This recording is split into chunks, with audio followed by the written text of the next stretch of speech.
Hi, Dr. B here, and today we are talking about PTSD and men, and I have Kenny here with me today. I am Dr. Bundukamara, psychiatric nurse practitioner with over 20 years of clinical experience, and I created the Mentally Strong Method.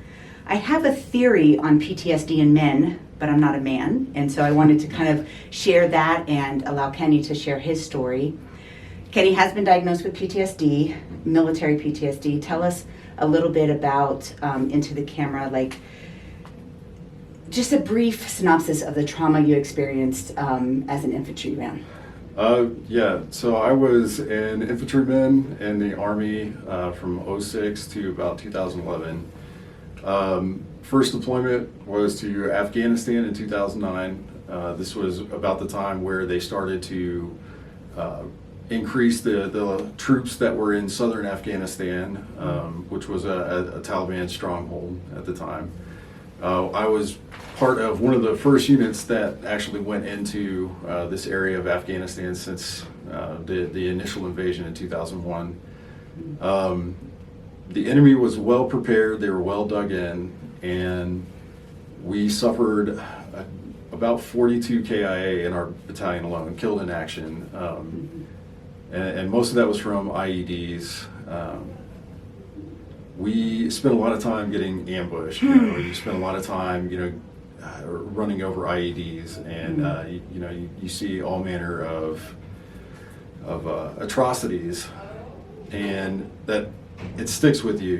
When it seems like every other week you're going to a memorial service for one or two or an entire squad of guys that were killed in action. And it really takes its toll. We've had a lot of guys that have committed suicide because they couldn't deal with the stress with the PTSD. I went through a very difficult time after we came back. A lot of alcoholism, a lot of there was some drug use in between. I spiraled down real quick. Yeah. Well, as you were even just giving us a brief version of that story, I could just feel the weight of what that must have been like.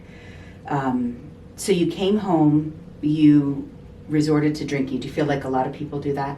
I feel like it does, and I don't want to say the military kind of fosters that climate, but that's just kind of what people do. Socially, they get together at a barbecue, they drink, and the alcoholism allowed them to, in a legal sense, kind of bury that pain. Yeah, bury that pain. So my theory on men with PTSD, especially this kind of military trauma, that, if you look at kind of theoretically, if you said gender, men have kind of a compartmentalized brain, as you see in this picture, and women have kind of emotional connections to everything. And we kind of joke about the difference between a man's brain and a woman's brain. We here at Mentally Strong believe that neither one of those extremes are healthy, that an organized brain that can make those emotional connections is healthy. But if you look at that traditional, male compartmentalized brain, it makes them great warriors, right? You can stuff everything back, and you can go on that mission, and you can hopefully survive it, right? Absolutely. So it makes great warriors. However, when you come back, it's really hard, especially if there's previous trauma, because these boxes that you wanted to compartmentalize, like, get opened up, and everything feels connected, and you frantically are trying to stuff everything back in those little boxes. So drinking helps to do that, right? And so tell us a little bit about your previous trauma before the military that kind of all came out as you came home. Absolutely. Early in my life, I was molested sexually on more than one occasion.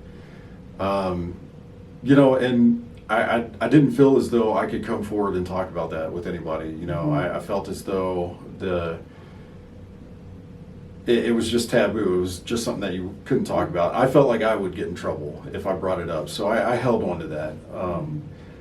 Later on in life, when I was a little bit older, my mom passed away from cancer. She battled it for about 3 years, and eventually she succumbed. She passed away.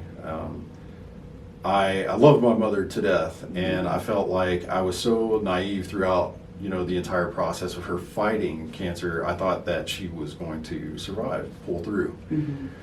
So when she passed away, I took that very hard. I actually, had considered suicide at that point. I mean, there was just so much that was going on. It really hit me.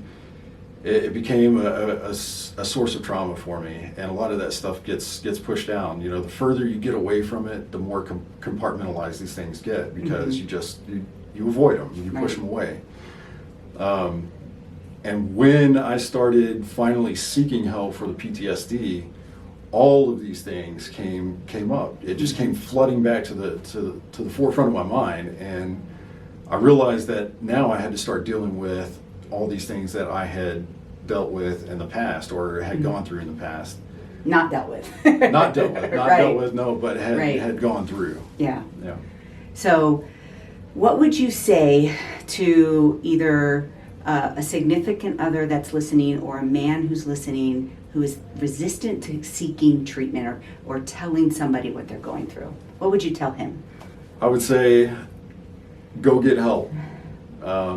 Society is more friendly towards mental health care nowadays, but we have kind of fostered this environment where men have to be tough.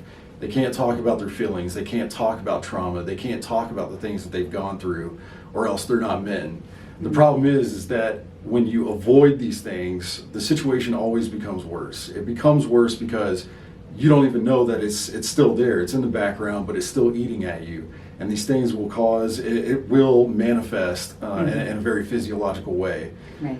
Go get the help that you need. Talk about these things. Unpack all of those things that you packed away in your subconscious, and get help for it today. Yeah. Good. Thank you. Because we do believe that mental strength comes from insight. When you say you're mentally strong, but you're really just buckling down and not dealing with it, that's not real strength. The strength is having that insight. That's going to give you the confidence that you need, because we believe that you are mentally strong.